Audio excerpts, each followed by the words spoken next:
Good morning. Good morning. Good morning. And thank you all for joining me today. And thank you at home for tuning in. I appreciate it. Reverend Sue is being well taken care of after her foot surgery. She has been watched over by her brother John and Lee. And then yesterday she left for Maya and Ruby's home, and they'll look after her. She now has a rod and about 5 different screws in that little foot. Wow. Oh my God. So he did say that it was longer and more complicated than he thought, because she had such a high arch.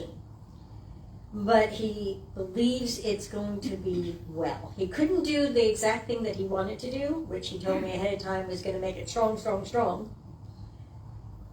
But he couldn't take out the old hardware, so he had to finagle things. And I said, so it's not going to be strong, strong, strong? And he says, well, let me tell you this. It's going to be strong, strong. So, it'll be good. But she can't put any weight on it whatsoever. So we will be without her for several weeks. So me and Donna will hang together and go get us. And I know she's either watching live or she's going to check out the video later. So if you want, at the count of 3, you can always say, hello, Reverend Sue, feel better. Ready? 1, 2, 3. Hello, Reverend Sue, feel better. We love you. Yay! Very good. Thank you. And I love Down Your Name Odd. I love his songs. I love his lyrics. They all speak to me. And our first song today that we played was As Best I Can. And that's on my favorite list, because it speaks to me. Because we're all doing the best we can. And that best really is our best. I know there are plenty of days that we don't have 100% to give. So we assume that we are not giving our best. But that's an error in our thinking. If there's a time in your life where you feel like you are barely hanging on, that there's nothing left in you to give, and that in itself makes you feel bad or neglectful, or thinking that you are disappointing people, because you should be able to do more, and you want to do more. But you are exhausted. You're spent, physically, mentally, emotionally, any or all of that. So on the days that you are doing the best you can and you are running at, say, 40%, you think you are shortchanging people? You feel bad that you are not giving 100%? Well, let me tell you this. If you are operating at 40% and you give all of that, if you use that 40%, then you are actually giving 100%. If you only have 40% and that's what you work with, then wow, you are giving all you got. And you can pat yourself on the back. When we are doing the best we can, we say that with such a low vibration. Like, that's not enough. We say, I'm so sorry. I'm doing the best I can. It sounds like we're making an excuse. But look at the words in that sentence. I am. That's holy right there, right? Those 2 words hold power. I am doing the best I can. There should come after that a round of applause. When you say, I am doing my best, yippee-ki-yay, that's awesome. With all you are doing or going through or dealing with, whatever your circumstances are that makes you feel limited or stressed or under the weather or sad or overwhelmed. If in spite of all of that, you are doing your best, then congratulations. You're a freaking rock star. So how many of you can relate to what I just said? Yeah, all of us. So then let's say together, I am doing the best I can. I am doing the best I can. And let's have a round of applause with that. Yes. Take that pat on your back. Take it in, all that applause, all that woohoo.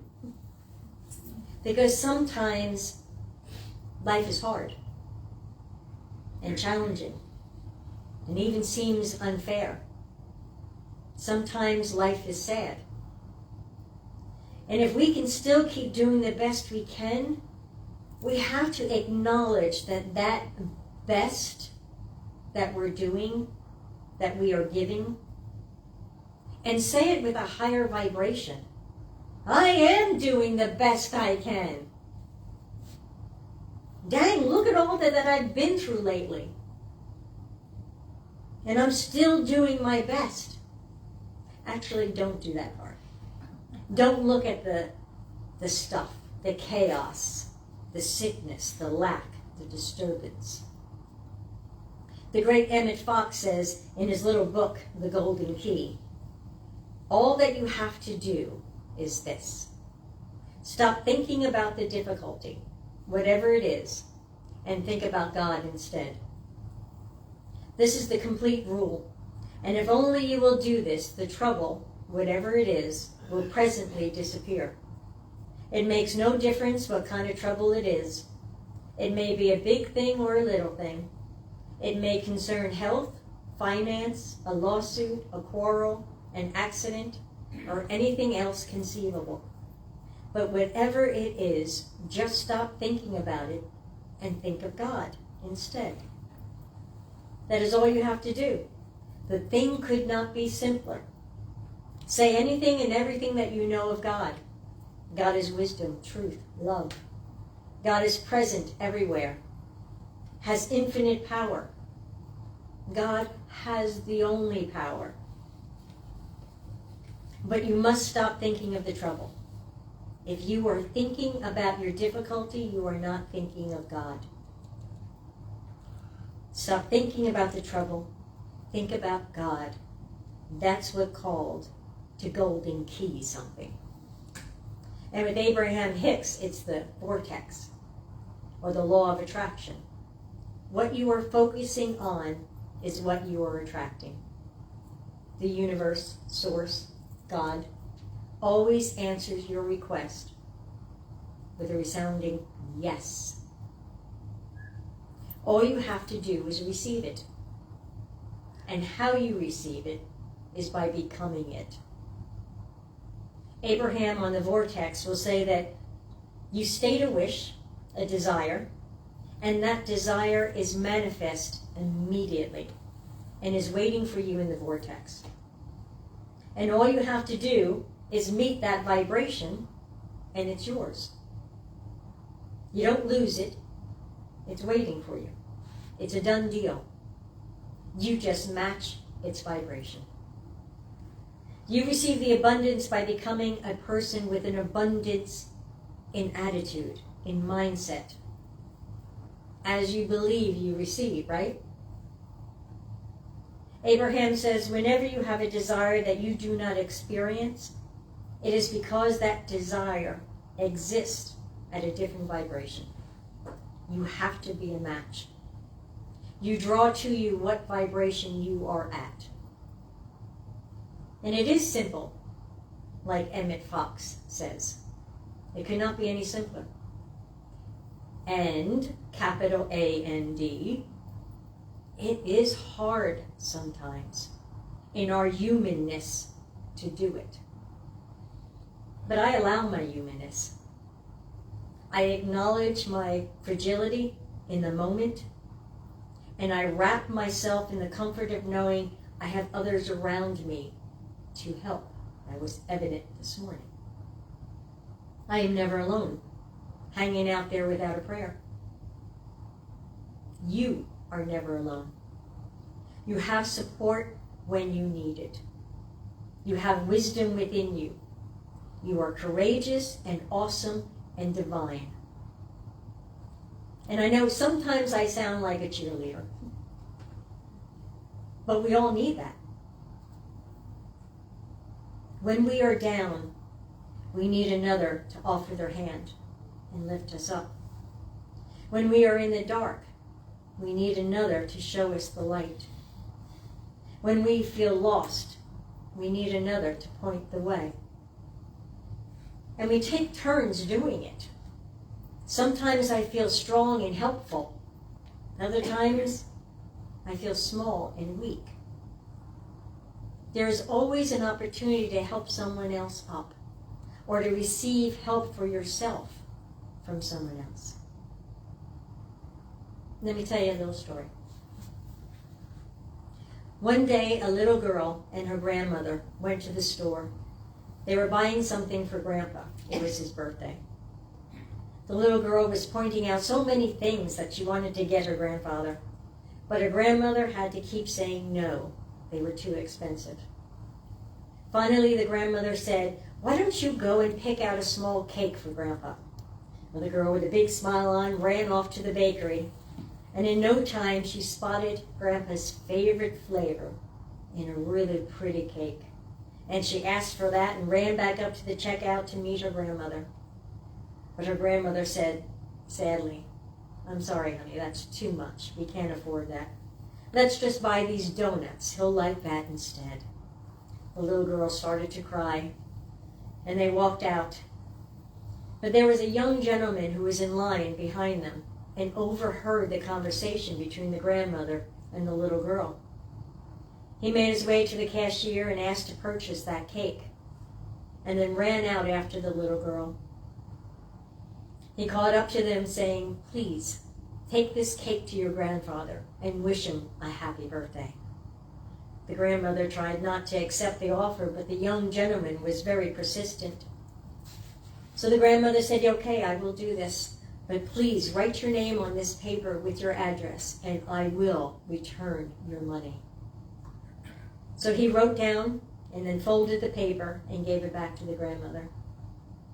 When they got home, the little girl ran into the house, all happy and shouting, "Grandpa, look what we got for you." "Wow," said Grandpa, "that's my favorite cake." The little girl smiled, very pleased with herself, saying, "Yes, I know it is." As he looked up to his wife and said, "You shouldn't have spent that money on this." And she explained to him that a young gentleman got it for them, but that she would repay him. He wrote his name and address, and she handed the note to the grandfather. Now, as the grandfather took the paper and opened it up, it was not a name and address, but a note instead that said, "When I was young, some gentleman showed me a kindness and told me, someday if you can show a kindness to someone else, please do so. Make a ripple." As the grandfather, with a tear in his eyes, recalled a day from his past, when a little boy was in the bakery with his mother. It was the boy's birthday, and his mother was getting him a cupcake and asked which one in the display case he wanted. The little boy's eyes widened with delight and said, "Oh, Mom, I would like this cake. I love this cake. Please, Mommy, can I have this one?" The mother was heartbroken as she looked in her wallet and knew she couldn't afford it. She kept trying to persuade him towards one of the many delicious cupcakes, but he was set on that cake with the triple layers of chocolate. The mother pulled the little boy aside so the gentleman behind her could be waited on. She sat her son down, and as gently as she could, she tried to explain the circumstances. The gentleman came up to them and placed the cake in the little boy's hands and said, "Happy birthday. Today you were shown kindness. Someday, if you get the chance to do kindness for someone else, please remember this day and do the same. Make a ripple." That's the ripple effect. The grandfather gave the birthday cake to the little boy who grew up to do the same for his little granddaughter who wanted to get a cake for him. What a poetic circle that was. President Jimmy Carter said, "I have one life and one chance to make it count for something. My faith demands that I do whatever I can, wherever I am, whenever I can, for as long as I can, with whatever I have to try and make a difference. And what an amazing humanitarian he is. In his 90s, and he was still hammering a nail to build homes for Habitat for Humanity. That's an example of a ripple effect of kindness. Doing the most good with what you have. I saw a quote recently by Dane Thomas that was beautiful. It said, "And if you have forgotten why you exist, I will remind you once more. There is a heart that lives underneath your skin that holds the power to change everything in this entire world." That power is why Jimmy Carter helped build homes. That power is why that grandfather gave the birthday cake to the little boy. That power is why that little boy grew up to do the same for that little girl. That power is why we strive to do our best, to give what we can, even when we are barely hanging on. That power is why we are never alone. That power is love.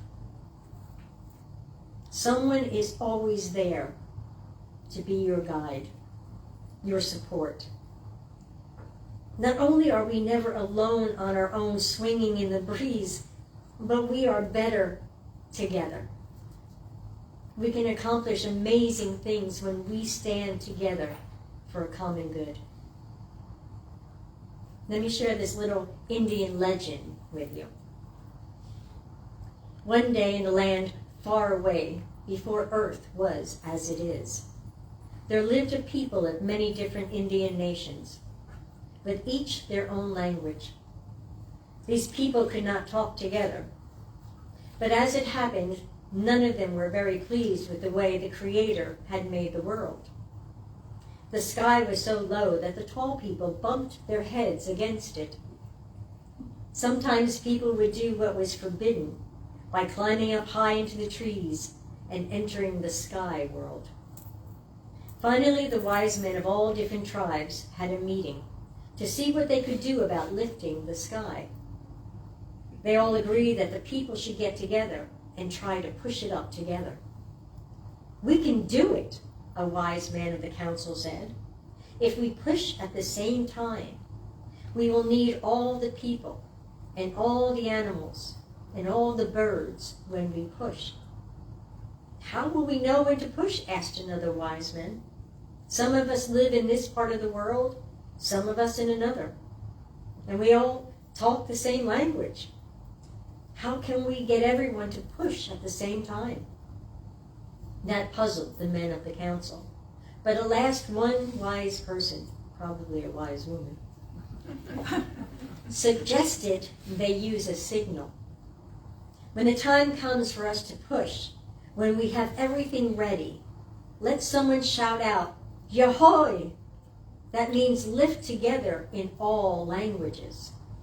So the wise men of the council sent that message to all people and animals and birds and told them on what day they were to lift the sky. Everyone made poles from giant fir trees to use in pushing against the sky. The day for the sky lifting came. All the people raised their poles and touched the sky. Then the wise men shouted, "Yahoy!" Everyone pushed, and the sky moved a little. "Yahoy!" the wise men shouted a second time, and everyone pushed with all their strength. The sky moved a few more inches. "Yahoy!" they all shouted, and pushed as hard as they could. They kept on shouting and pushing until the sky was in place, where it is now. Since then, no one has bumped their heads against it, and no one has been able to climb into the sky world. But now 3 hunters had been chasing 4 elks during all the meetings and did not know about the plan. And when everyone pushed the sky and it fell into place, the 3 hunters and elks were pushed up too. They are now stars. The 3 hunters form the handle of the Big Dipper. The middle hunter with his dog is now a tiny star. The 4 elks make the bowl of the Dipper. And we still shout Yahoy when doing hard work together. When we say that, all of us use all the strength we have, and together we can move anything. Yay. Greg Braden said, ancient spiritual traditions remind us that in each moment of the day we make choices that either affirm or deny our lives. Every second we choose to nourish ourselves in a way that supports or depletes our lives.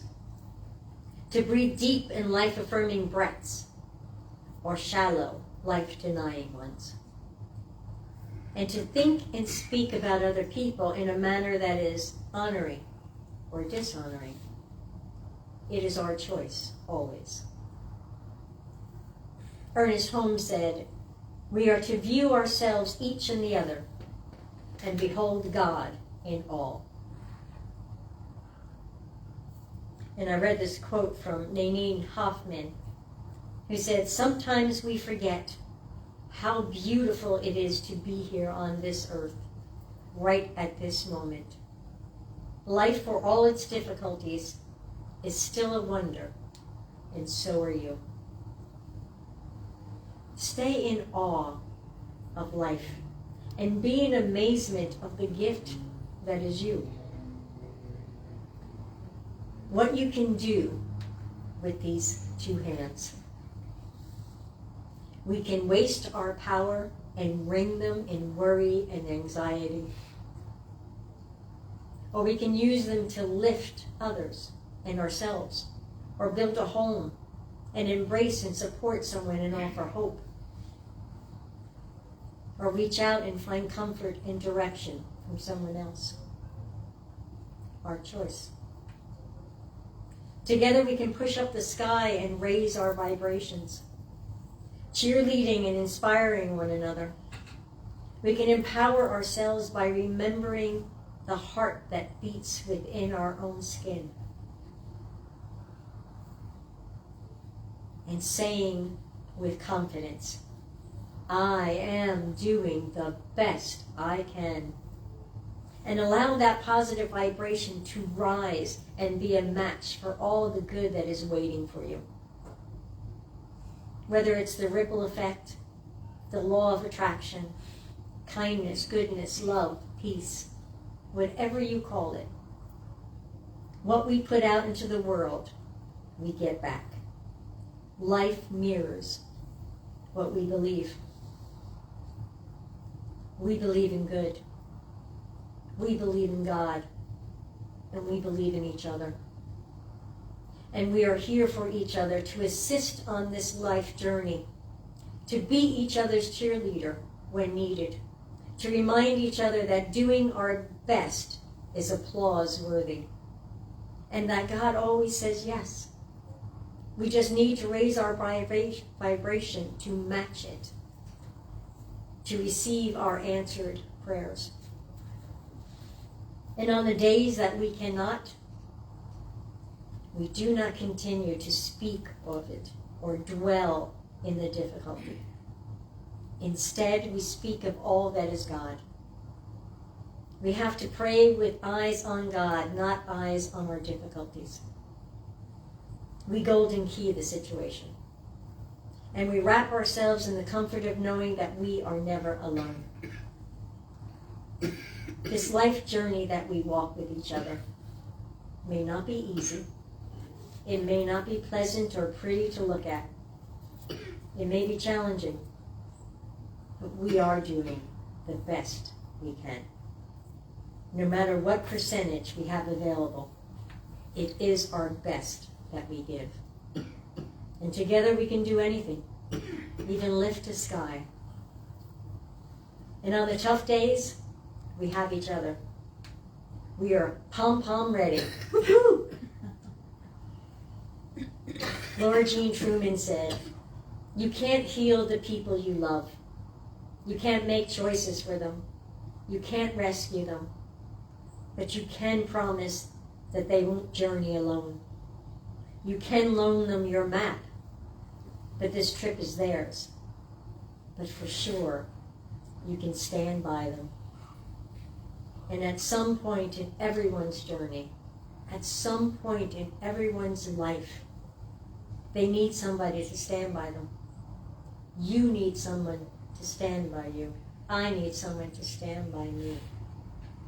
We need somebody to stand by us. And so it is.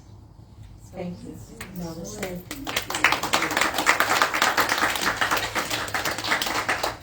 What song you think?